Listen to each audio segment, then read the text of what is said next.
ایک بار ایک فقیر مجلس میں بیٹھے تھے۔ مولوی صاحب کہہ رہے تھے کہ رزق کا وعدہ اللہ تعالیٰ نے فرمایا ہے، وہ اپنی مخلوق کو ہر حالت میں روزی پہنچاتا ہے۔ فقیر مجلس سے اٹھے تو ارادہ کر لیا کہ اس بات کی حقیقت جانیں گے۔ چنانچہ دوسرے روز اپنا کام کاج کرنے کے بجائے شہر سے باہر جنگل میں ایک درخت کے نیچے جا بیٹھے اور دل میں پختہ ارادہ کر لیا کہ آج میں کسی سے بھی کھانے کے لیے کچھ بھی نہیں مانگوں گا، دیکھوں اللہ تعالیٰ مجھے کس طرح روزی پہنچاتا ہے۔ انہیں اسی انتظار میں صبح سے بیٹھے بیٹھے عصر کا وقت ہو گیا۔ کھانے پینے کا کوئی انتظام نہیں ہوا اور بھوک بہت ستانے لگی۔ اس پر فقیر بہت پریشان ہوئے، لیکن مولوی صاحب کی باتوں کی حقیقت جاننے کے لیے وہی جمے بیٹھے رہے۔ شام تک انہوں نے بھوک کی بہت برداشت کی۔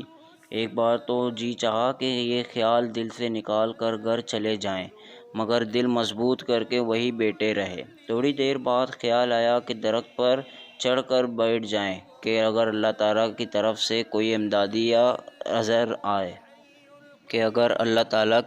کوئی امداد آ رہی ہو تو دور سے ہی نظر آ جائے۔ خدا کا کرنا کیا ہوا کہ ان کے درخت پر چڑھنے کی تھوڑی ہی دیر بعد ایک دیہاتی ان کے لیے کھانا لے کر آیا۔ اصل میں وہ شام کو کھیت سے گھر جاتے ہوئے انہیں درخت کے نیچے بیٹھا شخص دیکھ کر وہ انہیں مسافر سمجھ کر گاؤں سے دستور کے مطابق ان کے لیے کھانا لایا تھا۔ فقیر نے اس کے ہاتھوں میں کھانا دیکھا تو دل میں سوچنے لگے، واقعی اللہ تعالیٰ اپنی مخلوق کو کسی نہ کسی طرح روزی ضرور پہنچاتا ہے۔ انہوں نے ارادہ کیا کہ نیچے اتر کر دیہاتی سے کھانا لے لیں گے، مگر دل نے کہا، نہیں، ایسا کرنے سے تو روزی حاصل کرنے میں میری بھی محنت شامل ہو جائے گی۔ مجھے خاموشی سے بیٹھے بیٹھے انتظار کرنا چاہیے۔ جب روزی گاؤں سے یہاں پہنچ سکتی ہے تو کیا اتنی سی بلند طے نہیں کر سکتی؟ چنانچہ وہ خاموشی سے درخت پر بیٹھے اس دیہاتی کو دیکھتے رہے۔ دیہاتی نے جب درخت کے نیچے مسافر کو نہ پایا تو حیران ہو کر چاروں طرف دیکھنے لگا۔ شام کا اندھیرا پھیل چکا تھا اور فقیر طے کے بہت اوپر اونچائی پر بیٹھے شاخ پر بیٹھے ہوئے تھے۔ دیہاتی انہیں نہ دیکھ سکا اور مایوس ہو کر واپس گاؤں جانے کے لیے پلٹا۔ فقیر کا بھوک کے مارے برا حال ہو رہا تھا۔ انہوں نے جب دیہاتی کو واپس جاتے دیکھا تو سوچا کہ اگر یہ واپس چلا گیا تو پھر ساری رات بھوکا ہی رہنا پڑے گا۔ یہ سوچ کر انہوں نے آہستہ سا کنکارا اور دیہاتی ان کی آواز سن کر پلٹا۔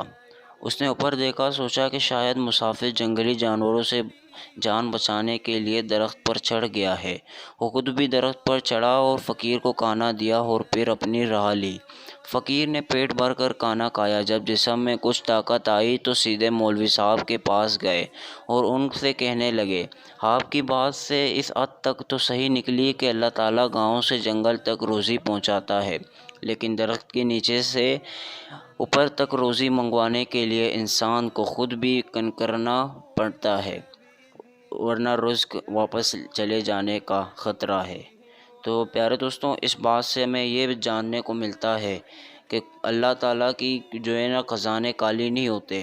اللہ تعالیٰ اپنی مخلوق سے بہت محبت کرتی ہے اور اللہ تعالیٰ ہمیشہ محبت کرتی رہتی ہے، لیکن اللہ تعالیٰ رزق ہمیں پہنچاتی ہے، لیکن ہمیں بھی چاہیے کہ ہم کچھ محنت کریں۔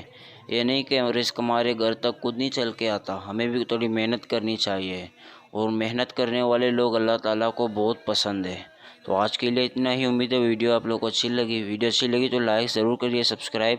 ملتے ہیں نیکسٹ ویڈیو میں، تب تک کے لیے اللہ حافظ۔